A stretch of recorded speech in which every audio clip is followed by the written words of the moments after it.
Time for a wardrobe change.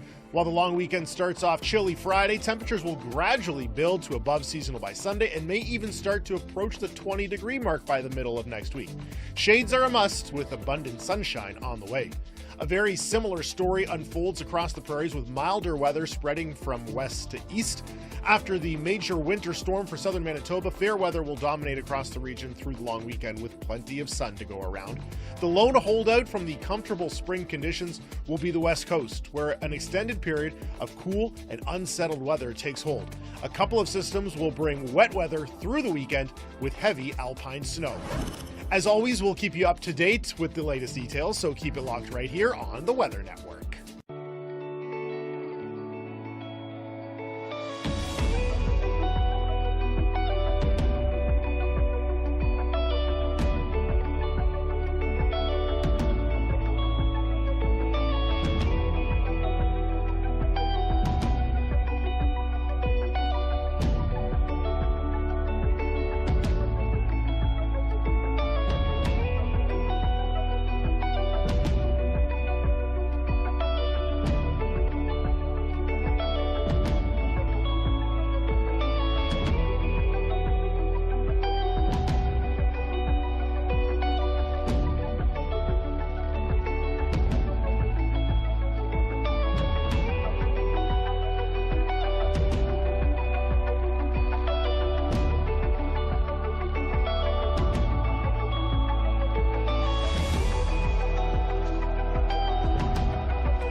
Wet in the west and warming in the east. Hello, Canada. I'm Matthew Antonio. Let's take a look at the top stories across the country in today's weather headlines. Multiple systems continue to target the west coast, bringing wet weather through the weekend. Showers across the lower mainland, especially late Saturday into Sunday, and heavy alpine snow that will drop roughly 50 to 100 centimeters by the end of the weekend. Mild weather will slowly spread from west to east across the prairies. As a result, we're watching for the risk of flooding in Manitoba as the warmer temperatures may cause significant snowmelt following the recent storm. A chilly start to the weekend in the Great Lakes region will give way to spectacular conditions by Easter Sunday. Temperatures for the rest of next week will continue to be more typical of May. However, areas close to the lakes will be much cooler at times due to lake breezes, which is very typical of any period of warm weather during the spring, so we may have to slightly temper our expectations. Expect a blustery and very cold Saturday across Atlantic Canada and still cool for Sunday. However, sunshine will be prominent and temperatures start to rebound to start next week, especially across the South Maritimes. For all the latest details that you need to know, we've got you covered, so keep it locked right here on the Weather Network.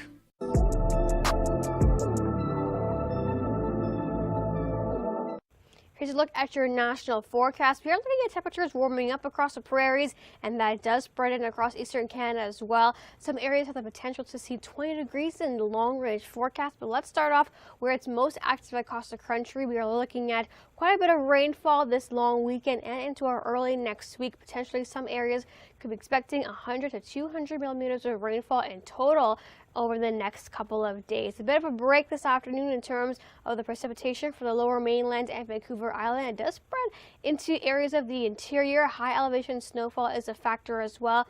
Front number 2 pushes in late Friday into our Saturday morning, and then a potent cold front pushes in late Saturday into our Sunday afternoon, bringing in some more heavier rainfall across the region. And as those fronts push through, strong winds will be gusting potentially 60 to 80 kilometers per hour. So we could be looking at ferry cancellations and the risk for power outages as well. But across the prairies, we are dealing with quiet conditions, potentially some cloud cover pushing through, but temperatures are going to be getting into the teens for some localities, especially like the city of Calgary will be above seasonal for the majority of this weekend, dipping down a little bit around the seasonal mark and then rising into the next 14 days. But with those temperatures on the rise means the risk for flooding and ice jams for areas like Manitoba and through northern Ontario. But as we head into the east, we are dealing with a drier pattern, so we are looking at clear blue skies and the potential to see temperatures reaching the 20-degree mark for areas like southern Ontario as we head into the weekend, and those winds are going to be gusty for Quebec late Friday into our Sunday. We're still talking blizzard conditions in this force of nature.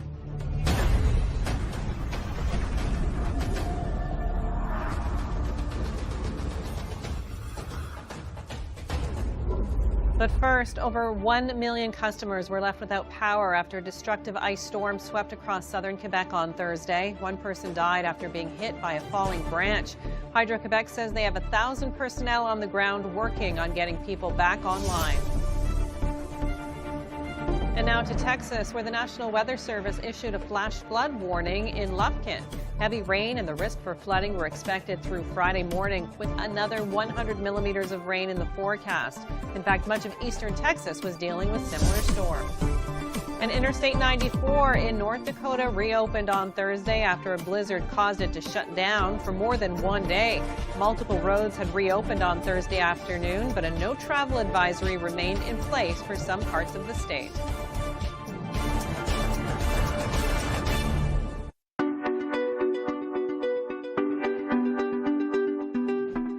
Hi there, I'm Chris May, host of This Day in Weather History. It's a podcast from the Weather Network. All right, we're going to Tuscany, Italy for this one. Beautiful part of the world, isn't it? A bridge, normally very, very busily traveled in northern Italy, basically midway between Genoa and Florence, was empty, thankfully, when it crashed. Why?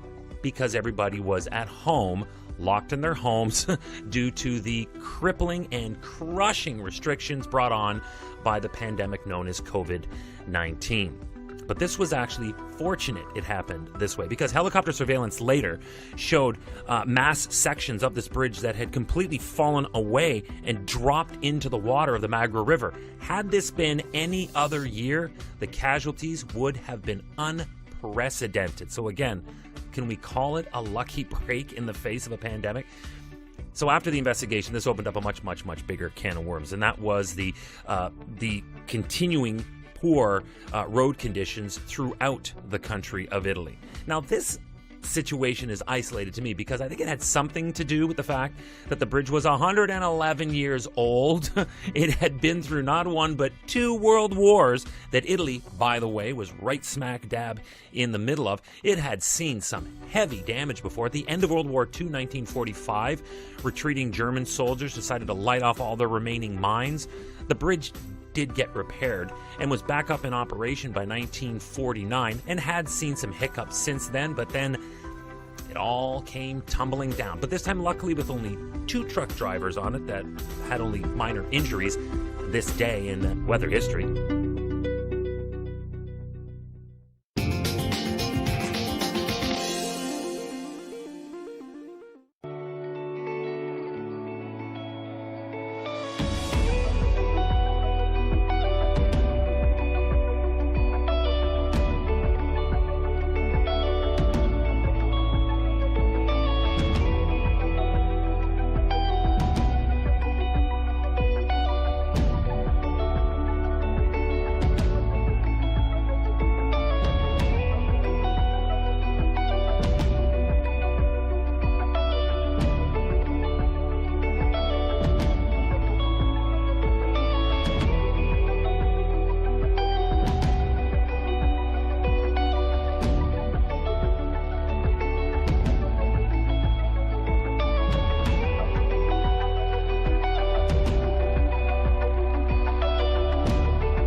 Well, the Bay of Fundy never disappoints with its fascinating geology, but here we're going to walk right out on the ocean floor. This whole area covered in water at high tide, but we wait until low tide to take a look.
I want to show you the extent of the damages in Montreal. This is just one street. Catastrophic damage in southwestern Quebec after an ice storm on April 5th pelted the province with freezing rain and high winds, leaving over 1 million customers without power. In Montreal, up to 35 millimeters of freezing rain was reported, along with winds gusting to 60 kilometers per hour, leaving about half of the city's residents with no electricity. Look at the size of the branch that broke from this tree due to the ice and due to the wind. There are literally thousands and thousands of trees that have been broken or toppled over by the ice storm that touched the city yesterday. Cleanup efforts continue, with nearly 560 teams deployed by Hydro-Quebec helping to restore power. Over 1,000 employees are working towards the restoration.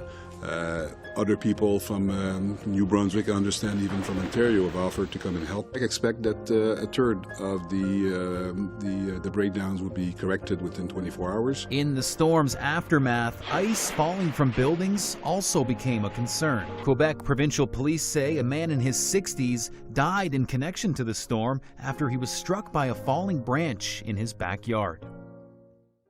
As temperatures finally start to rise across the country, many Canadians are starting to look for appointments to ditch the winter tires. But is it time yet? Marta spoke to an expert to find out the ideal conditions for making the swap. Spring signals the need for motorists to swap out their winter tires. But spring is a transitional season, known to pack a surprise winter punch. So when exactly in the spring should you retire your winters for the season? We want to look at that forecast. We can usually look 2 weeks out, see that temperature trending that 7 degrees and consistently above it, and that we're not having overnights below into the negatives. A consistent 7 degrees is key, not just a daytime high of 7 or more. We wake up in the morning and we see a high, oh great, it's going to be 10 degrees today. We got to think, usually when we leave the house, it might be freezing, it might be below zero, it might be only 1 or 2 degrees. And that's when you're doing your commuting usually, right? Mornings and evenings. That high at 1 o'clock in the afternoon, it's great to be outside and feel that. We don't typically see that though during the commuting hours and the majority of the time. So you want the daily average to be maybe 7 degrees. Why does temperature matter so much? It comes down to what type of compound the tire is made of. The larger voids in winter tires are typically something you see for clearing. And then these smaller sipes here, again, something that as the tire, because it's softer, stays pliable. On a hot, humid day, these tires are not ideal. In the summer, our asphalt, black, even concrete, the sun's on them all day, it heats up a lot. You've got a tire that's designed and engineered to be soft in the cold. Well, at the same time, as those temperatures increase, it gets even softer. So picture an eraser on a hot surface and it's rubbing. It's just going to wear out in that hot pavement. Fuel economy is not as good on winter tires. Again, we're talking about increased friction. Friction is drag. That's going to cause your vehicle to have a higher fuel consumption. So they're going to wear erratically, potentially in the warmer temperatures. So you're going to wear them out faster. You don't get the benefit of maybe having them next season. Summer tires or all-season tires are designed with tighter voids and more solid rubber. Obviously, that's not going to clear out the snow and the slush as well, but it does enhance the wear for the summer and the hot temperatures because it doesn't have the same friction. You're going to allow that to roll down the road a little bit easier without developing friction on that hot road. When swapping your tires, it's also a good time to check alignment, change the oil, and have a look at your windshield wipers.